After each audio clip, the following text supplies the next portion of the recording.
Hello friends, मैं हूं आपका मित्र डॉक्टर भागीरथ सैनी।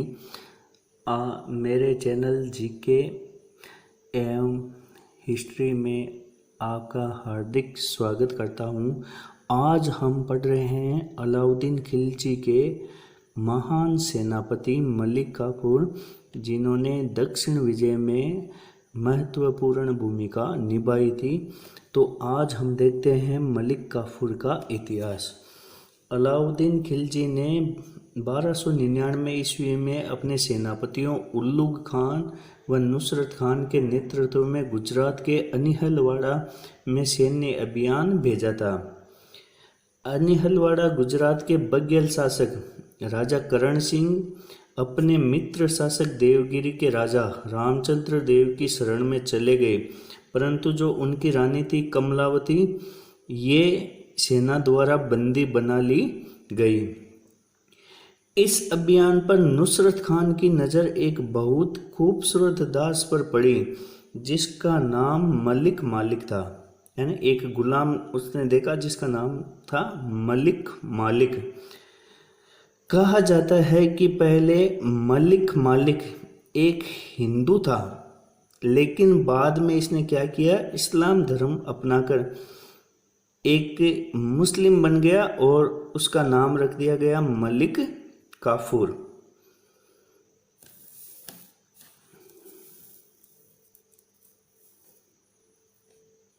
आगे हम देखते हैं कि ये जो मलिक काफूर था, इसके बारे में कहा जाता है ये एक हिजड़ा था, अर्थात किन्नर था। एक सेनापति नुसरत खान ने मलिक काफूर को 1000 दिनार देकर खरीद लिया, जिसके कारण मलिक काफूर को 1000 दिनारी भी कहा जाता है। जैसे क्वेश्चन आता है कि 1000 दिनारी किसको कहा जाता है, तो ये मलिक काफूर के लिए कहा जाता है।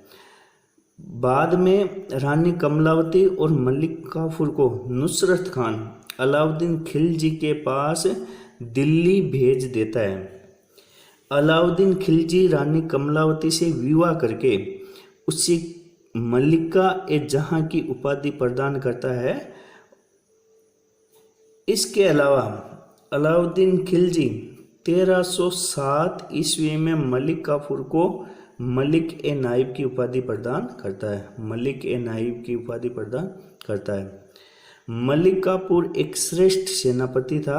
अलाउद्दीन खिलजी ने इसको दक्षिण विजय का दायित्व प्रदान किया था, यानी इसको जो दक्षिण विजय करने की जिम्मेदारी प्रदान की थी।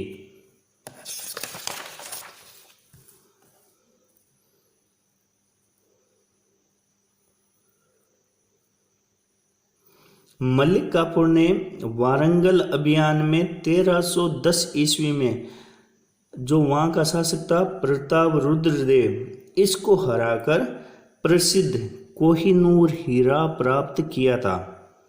यानी कोहिनूर हीरा है अब किसके कब्जे में आ गया, अलाउद्दीन खिलजी के कब्जे में आ गया। मलिक काफूर ने अमरोहा की लड़ाई में अजय माने जाने वाले मंगोलों को भी पराजित कर दिया था।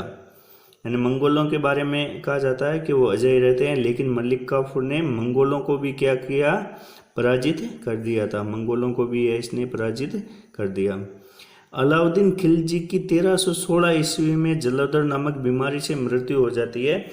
तब मलिक काफूर उसका जो नाबालिग बच्चा रहता है शिहाबुद्दीन उमर खिलजी, इसको क्या करता है, दिल्ली का सुल्तान बना देता है और स्वयं उसका संरक्षक बनकर सत्ता का भोग करने लगता है। यानी उसका शिहाबुद्दीन उमर खिलजी का ये संरक्षक बन जाता है, जो नाम मात्र का सुल्तान था, लेकिन उसके पीछे जो सारे काम है वो कौन करता है, मलिक काफूर करता है।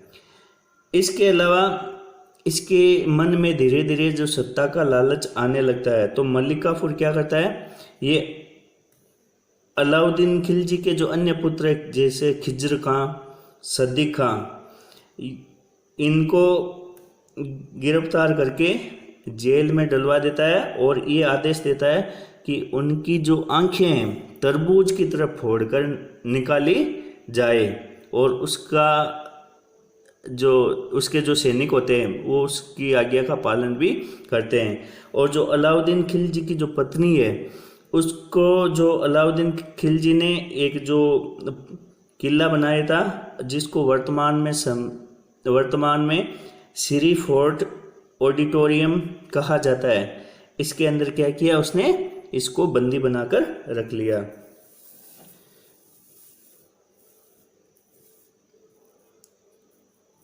मलिक काफूर स्वयं सुल्तान की तरह सर्वे सर्वा बन गया और पूरे जो कार्य है अपने हाथों से ही करता था।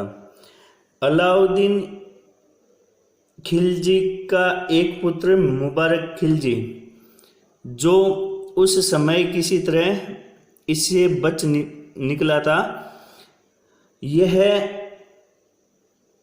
अन्य जो सरदार रहते हैं अलाउद्दीन खिलजी के वफादार, ये मिलकर क्या करते हैं, इस मुबारक खिलजी को सुल्तान का उत्तराधिकारी घोषित कर देते हैं।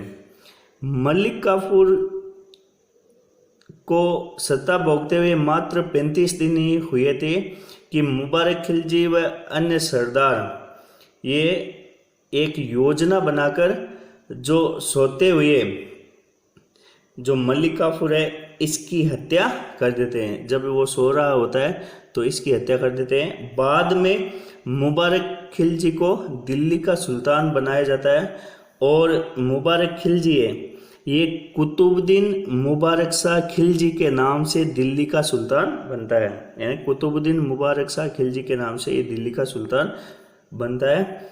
इस तरह मलिक काफूर का निधन हो जाता है। धन्यवाद दोस्तों, मेरे चैनल को लाइक करें, शेयर करें, सब्सक्राइब करें और कौन से विषय पे आपको जानकारी चाहिए मुझे कमेंट बॉक्स में ज़रूर बताएं। बहुत बहुत धन्यवाद।